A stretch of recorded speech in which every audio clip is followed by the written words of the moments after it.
I also grow papaya plants at the back of my yard because when you're getting old, you have challenges in your movement of your waste or bowel.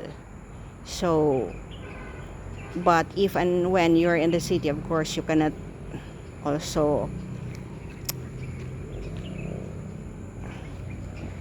plant trees. So, you need to take papaya once a day. I hope you're enjoying. Thank you for subscribing. And you need to take care of yourself because no one can take care.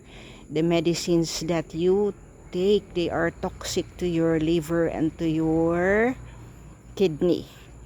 So if you can help, please do not take medicine.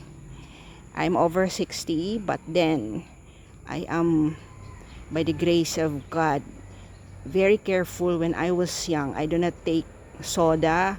I seldom eat processed food if I can. Thank you for watching my channel.